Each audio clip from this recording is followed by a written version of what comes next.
አተረፍኩ ብላችሁ መጠየቅ አለበት። እጅ መጻፍ አለበት። እጅ ዝም ብላችሁ ጻፉ።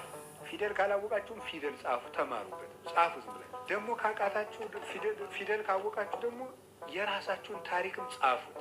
ኃጢአታችሁንም ዝም ብላችሁ ጻፉት። የሚሰማችሁንም ጻፉት። ብሶታችሁንም ጻፉት። ንዴታችሁንም ጻፉት። ወረቀቱ ላይ እየወጣ ይዘርግም፣ ነፃ እንድትሆኑ ጻፉት። አንዲት ሴት አልነበረች እየጻፈች ስታኖር የተባለው እዚያ ውዳሴ ማርያም ላይ። እዛ ምንድን ያደርግ ለቅዱስ ባስልዮስ አንድ ቀን ገልጣ ብታየው የዓመት ስንክሳር አሉ።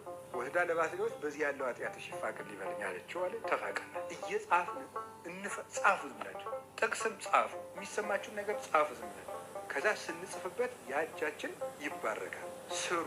ክፉ ነገር ግን አትደዝድዙበት። ክፉ ነገር አጻፉበት። ቴክስትም ቢሆን እውነቴን ነው፣ መክሊት ነው። አቤት የማንችላቸውን ነገሮችም ይረዳል። ነገር ከአቅማችን በላይ የሆኑ ነገሮችን ይደርሳል። የዛ ጊዜ እኛ ማድረግ የማንችላቸው ነገሮች ላይ ይመጣል። እርግጠኛ ሁኑ በዚህ ሁልጊዜ። ክርስቶስ ዝም ካለን እየለመነው እየጠየቅነው ዝም ካለን ያን ነገር እኛ እናደርገዋለን ማለት ነው። ወይ እኛም ማንፈታው እሱም ብቻ የሚፈታው ነገር ካለ ይመጣል፣ ጊዜው ገና ካልሆነ በስተቀር። ይህንን ልንገራችሁ። ሉቃስ ወንጌል ምዕራፍ 13 ላይ የምትገኝ አንድ ሴት አለች። ቁጥር 11 ላይ እቺ ሰው ከ18 ዓመቷ ጀምሮ ጎባጣ ሆና አይኖረች ናት። 18 ዓመት ሙሉ የጎበጠች የሚሉ አሉ። ከ18 ዓመቷ ጀምሮ የጎበጠችም ግድ የለም እሱ። ለማንኛውም ከልጅነቷ ጀምሮ ጎብጣ አይኖረች ሰው ናት። እና እንዲሁም ሊቃውንት ምንድን ነው የሚሉት? እንደተቋጠረ አቅማዳ ሆና ትኖር ነበር። ታውቃላችሁ ምን ማለት? ይሄ ወገቧ ይሄ ሆዷ ውስጡ ከጀርባዋ ተጥፎ አፏና እግሯ ሊገጥም ያለ እንደ ኳስ ማለት ነው። እንደዚያ ሆና አያል ትኖር ነበር።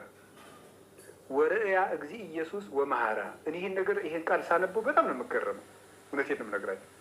ጌታ ኢየሱስም አይቶ አዘነላት ይላል። አይቶ አዘነላት። እስቲ አይቶ አዘነላት ሆነ። አይቶ አዘነላት የሚባል አሁን ክርስቶስ ካየ በኋላ ነው የሚያዝ ነው? ካየ በኋላ ነው እንዴት የሚያዝ ነው? በፊት አያያትም ያያታል። አምላክ አይደለም እንዴ? ያያል። ቀድሞም ያውቃታል። አይቶ ያዘነላት የሚለው ለምንድን ነው የተጻፈው? ችግሯን ተረዳላት ማለት ነው። አወቀላት፣ ብሶቷን እንደማለት ነው። እሱን ነው ማለት ነው። ሰው ሁሉ እኮ ያያት ነበር። ሰው ሁሉ እያያት ግን እንደምን እያያት ነበር የሚለው